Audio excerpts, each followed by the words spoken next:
Hello बच्चों, हमने अपने पिछले लेक्चर में देख लिया था oogenesis कि किस तरह से प्राइमरी जर्म सेल से oogonia बन रहे हैं, ठीक है। और oogonia के मैच्योर होने के बाद क्या हो रहा है, एग या ओवम जो है वो रिलीज हो रहे हैं, ठीक है। अब अपने इस लेक्चर में हम थोड़ा सा देखते हैं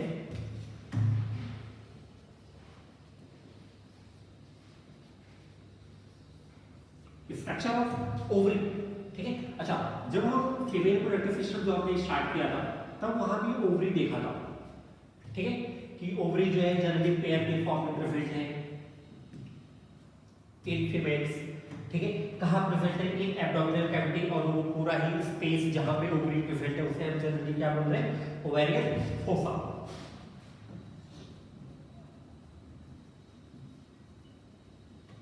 ठीक है।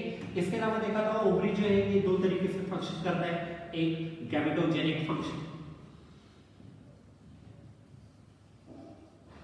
और दूसरा एंडोक्राइन फंक्शन। गैमेटोजेनिक फंक्शन किस तरह से, क्योंकि ये गैमेट की फॉर्मेशन कर रहा है, गैमेट कौन सा, एग या ओवा बन रहे हैं, ठीक है। एंडोक्राइन फंक्शन कैसे, क्योंकि ये क्या रिलीज कर रहा है, क्या सिक्रीट कर रहा है, फीमेल सेक्स हार्मोन्स, ठीक है। इसके अलावा देखा था कि ओवरी जो पेयर के फॉर्म में प्रेजेंट है, दोनों ही ओवरी एक दूसरे से अटैच है थ्रू अ पेरिटोनियल लिगामेंट, ठीक है, और या उसे क्या बोलते हैं, ओवेरियन लिगामेंट, ठीक है। इसके अलावा एक स्ट्रक्चर था मेसोमेरियम जो क्या कर रहा था, ओवरी का वो पूरा सरफेस जो पेरिटोनियल लिगामेंट से एक्सपोज होता है, मेसोमेरियम क्या करता है, ओवरी को उस पेरिटोनियल लिगामेंट से अटैच करने का काम करता है। मेसोमेरियम ही वो रूट है जिसके थ्रू ब्लड वेसल्स या नर्व फाइबर्स जो है वो ओवरी में एंटर करते हैं या वहां से एग्जिट करते हैं, ठीक है। इसके अलावा देखा था कि ओवरी जो है ये जनरली दो लेयर्स में डिवाइडेड है, एक outer layer that is cortex, ठीक है, और inner layer that is medulla,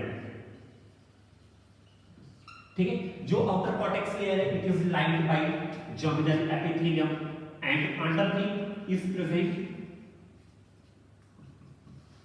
white fibrous connective tissue, जिसे क्या बोलते हैं, ट्यूनिका एल्बुजिनिया, ठीक है। दूसरा है inner medullar region that is central deep portion of ovary, और इसे क्या बोलते हैं, जोना वैस्कुलोसा, ठीक है। और जोना वैस्कुलोसा या मेडुलरी रीजन में ब्लड वेसल्स प्रेजेंट होती हैं, नर्व फाइबर्स प्रेजेंट होंगे, लिम्फेटिक्स प्रेजेंट होंगे, ठीक है, और यहीं पे फॉलिकल्स का डेवलपमेंट होता है, ठीक है। तो ये तो जनरल स्ट्रक्चर था ओवरी का। इसके अलावा अगर हम थोड़ा सा देखें तो जो आउटर लेयर है ओवरी दैट इज कॉर्टेक्स, तो इस कॉर्टेक्स में ही सर्टेन oogonia प्रेजेंट होते हैं at the time of IUL intrauterine life, ठीक है।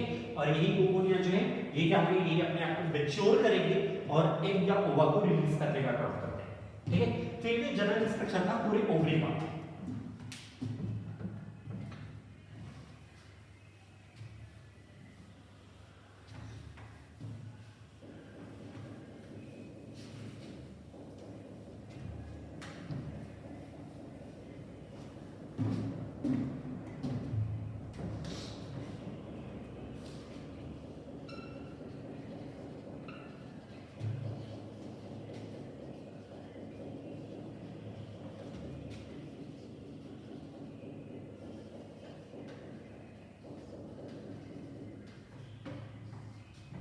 अपना अगला टॉपिक है फॉर्मेशन ऑफ ओवेरियन और ग्रेवियन फॉलिकल, ठीक है। अब देखो प्यूबर्टी के टाइम पे क्या होता है, oocyte की फॉर्मेशन हुई थी, ठीक है। और अब जनरली होना क्या है, ओव्यूलेशन। तो ओव्यूलेशन जो एग या ओवम रिलीज हो रहे हैं वो जनरली रिलीज कहां से होते हैं, फ्रॉम ग्रेवियन फॉलिकल। तो देखना ये है कि ग्रेवियन फॉलिकल जो है उसकी फॉर्मेशन कैसे हो रही है, ठीक है। अभी थोड़ी देर पहले बताया था कि oogonia जो है वो प्रेजेंट कहां है, ओवरी के आउटर लेयर में, मतलब कि in between the cortex layer of ovary, ठीक है, वहां प्रेजेंट क्या है, oogonia, ठीक है। और वही डेवलप होकर क्या बनाते हैं, oocyte बनाते हैं, ठीक है। आगे हम देखते हैं कि oogonia जो है, ठीक है, ये जल्दी क्या है हमारे लिए, oogonia और oocyte, ठीक है। इस oocyte के अराउंड स्ट्रोमा क्या करता है, कुछ फॉलिकल्स की फॉर्मेशन करा देता है। क्या करता है? कुछ फॉलिकल्स की फॉर्मेशन करा देता है, ठीक है। और इन फॉलिकल्स को हम क्या बोलते हैं? फॉलिकुलर सेल्स, ठीक है। अब देखो क्या होगा कि ये जो oocyte के अराउंड जो फॉलिकल्स का डेवलपमेंट हुआ है, अब ये फॉलिकल्स क्या करेंगी? कॉलिकुलर शेप हो जाएगी। कैसे हो जाएगी? कॉलिकुलर, ठीक है। तो ये जो कॉलिकुलर जर्मिनल एपिथेलियम, जो कॉलिकुलर फॉलिकुलर सेल्स बन रहे हैं, अब इस पूरे स्ट्रक्चर को हम क्या बोलेंगे? Primordial follicle.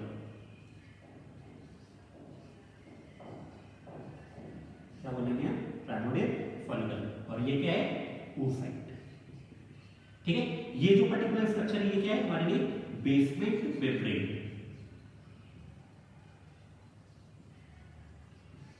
ठीक है। आगे समझो, पहले किसकी फॉर्मेशन होती है? पहले फॉलिकुलर सेल्स की फॉर्मेशन होती है। कैसे? स्ट्रोमा जो है, ओवेरियन स्ट्रोमा जो है, वो क्या करेगा? oocyte के अराउंड कुछ फॉलिकल्स का डेवलपमेंट करा देगा, और क्या बोलते हैं? Follicular cells. ये फॉलिकुलर सेल्स जो है ये फिर क्या हो जाएगी? कॉलिकुलर शेप हो जाएंगी, ठीक है। कॉलिकल्स में अरेंज हो जाएंगी, और फिर इस पर्टिकुलर स्ट्रक्चर को हम क्या बोलते हैं? प्राइमोर्डियल फॉलिकल, ठीक है। अब आगे अगर हम देखें,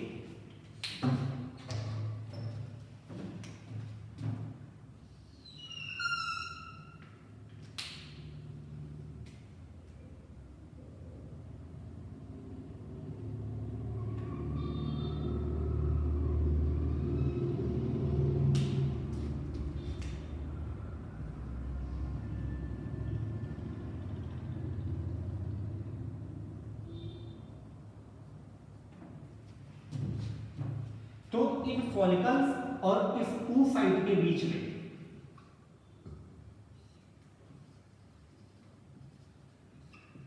एक एक्स्ट्रा लेयर प्रेजेंट हो जाता है, और इस एक्स्ट्रा लेयर को हम बोलते हैं ज़ोना पैलुसिडा। क्या बोलते हैं? ज़ोना पैलुसिडा, ठीक है। ज़ोना पैलुसिडा क्या करेगा? ये डिफरेंशिएट करेगा किसको? oocyte को फ्रॉम फॉलिकुलर सेल्स और फ्रॉम प्राइमोर्डियल फॉलिकल्स, ठीक है। आगे बढ़ते हैं, देखते हैं। अब देखो जैसे जैसे क्या होगा, ये जो जितने भी सारे फॉलिकुलर सेल्स हैं, ये क्या होते जाएंगे? प्रोलिफरेट होते जाएंगे। क्या होते जाएंगे? प्रोलिफरेट होते जाएंगे। प्रोलिफरेट का मतलब ये क्या करेंगे? अपना नंबर इंक्रीज करते जाएंगे,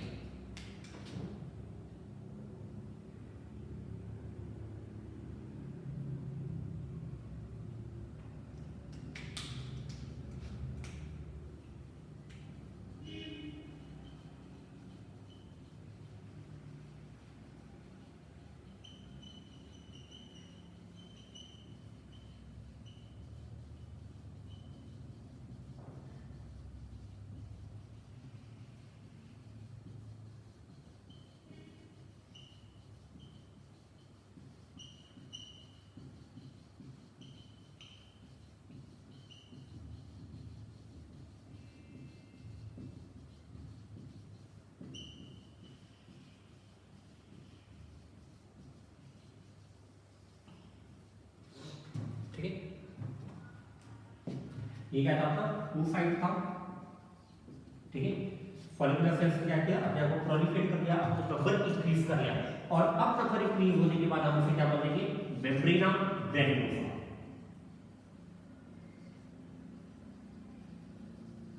ठीक है। या इसे हम क्या बोलते हैं? ग्रैन्युलोसा सेल्स, ठीक है। तो ये जितने भी सारे स्ट्रक्चर बन रहे हैं ना, ये सारे एक सीक्वेंस में ही बन रहे हैं। पहले फॉलिकुलर सेल्स की फॉर्मेशन हुई, प्राइमोर्डियल फॉलिकल बना, ज़ोना पैलुसिडा बना, ठीक है।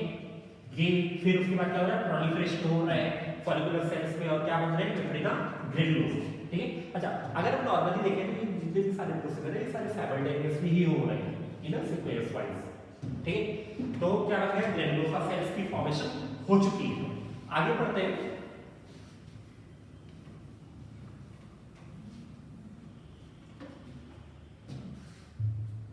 ठीक है।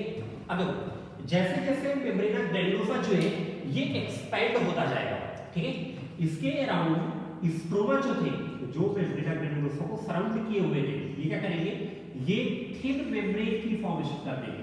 ये कॉन्ट्रैक्ट होकर एक थिन मेम्ब्रेन की फॉर्मेशन कर देते हैं अराउंड दी ग्रैन्युलोसा सेल्स,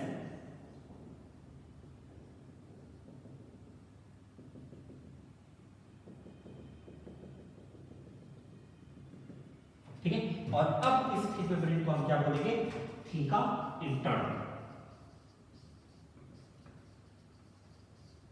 ठीक है। अब इस थीका इंटरना के अराउंड एक और थिक मेम्ब्रेन की फॉर्मेशन हो जाती है टुवर्ड्स द ओवेरियन स्ट्रोमा।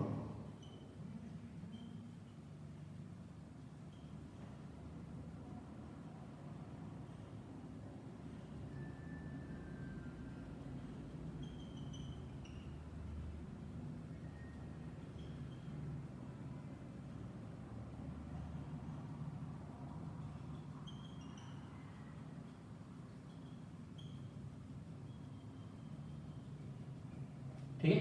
अब इस आउटर थिन लेयर को हम क्या बोलते हैं, थीका एक्सटर्ना। ठीक है, आगे समझ। अब आगे अगर हम देखें तो जैसे जैसे फॉलिकुलर सेल्स जो है ये एक्सपेंड होते जा रहे हैं, थीका इंटरना फिर थीका एक्सटर्ना की फॉर्मेशन होती जा रही है। ठीक है। इसके साथ साथ क्या होगा कि ये जो ओ साइट है, ये ओ साइट इस पूरे स्ट्रक्चर में एक कॉर्नर पे सिचुएट होता जाएगा, ठीक है, कैसे भी। ठीक है, ये क्या होता जाएगा, किसी कॉर्नर पे सिचुएट होता जाएगा और इस पूरे ही फॉलिकल्स में एक कैविटी की फॉर्मेशन स्टार्ट हो जाती है। क्या स्टार्ट हो जाती है, एक कैविटी की फॉर्मेशन स्टार्ट हो जाती है।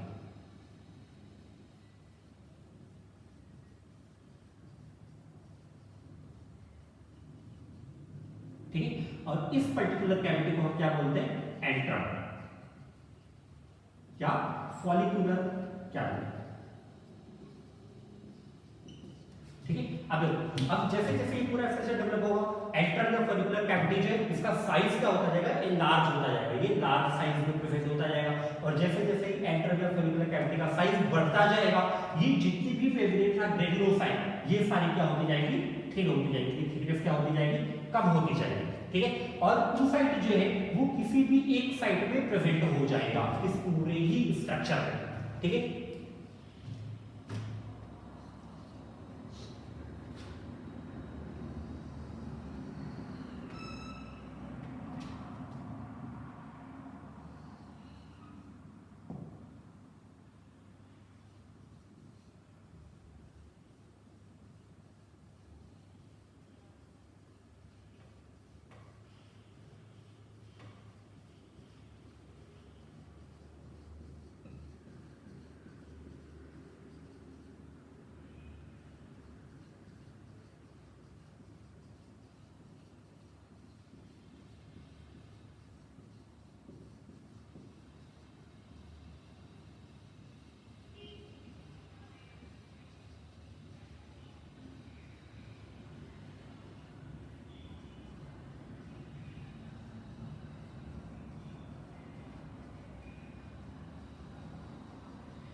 ठीक है। ये क्या था, ये था हमारा टू साइड। ठीक है। और टू साइड के अराउंड एक लेयर प्रेजेंट हो गई थी जिसे हम क्या बोल देंगे, जोना पैनोफिला।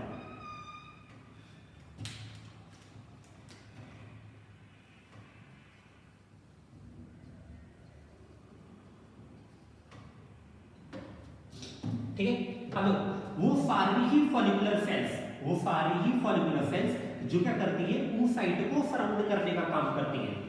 उन सारे ही फॉलिकुलर सेल्स को हम बोलते हैं कोवोलस oophoricles। क्या बोलते हैं? कोवोलस oophoricles, जो क्या करेगी? oocyte को सराउंड करने का काम करेगी। ठीक है, अब देखो वो सारी ही फॉलिकुलर सेल्स जो क्या करेंगे? उस oocyte को इस पूरी ही बेसमेंट मेम्ब्रेन से अटैच करने का काम करेंगे, उन्हें हम बोलते हैं जर्म डिस्क। ठीक है, क्या बोलते हैं? Germ disc. इसके अलावा देखो ये क्या थी? ये अपना एंट्रम था जिसने क्या किया? अपना साइज इंक्रीज किया। ठीक है, ये लेयर कौन सी है? Theca externa. ठीक है, ये लेयर थीका इंटरना।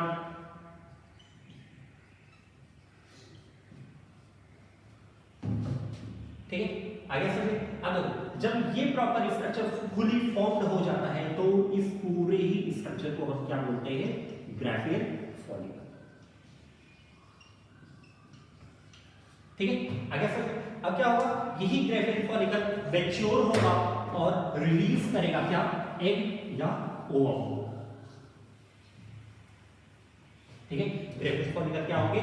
मैच्योर होंगे और रैप्चर होकर क्या रिलीज करेंगे? एग या ओवा।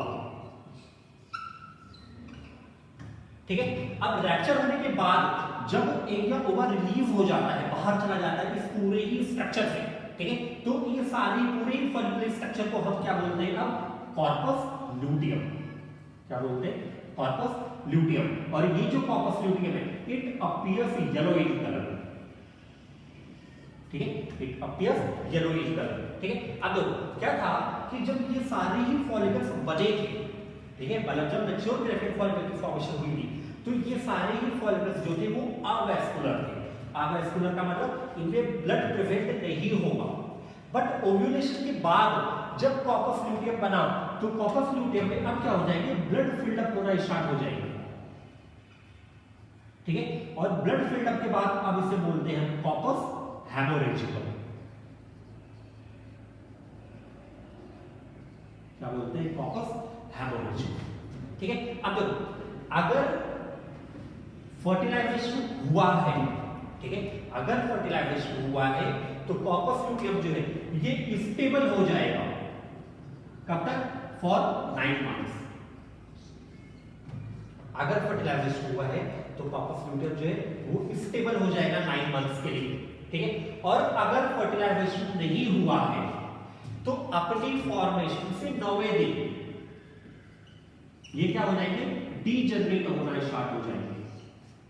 ठीक है, अपनी फॉर्मेशन से 9वें दिन का डीजनरेट होना स्टार्ट हो जाएगा। जैसे कि अगर आज कॉर्पस ल्यूटियम की फॉर्मेशन हुई है तो आज से 9वें दिन जो है ये क्या होते जाएंगे? ये डीजनरेट होना स्टार्ट हो जाएंगे। कब? जब फर्टिलाइजेशन नहीं हुआ है।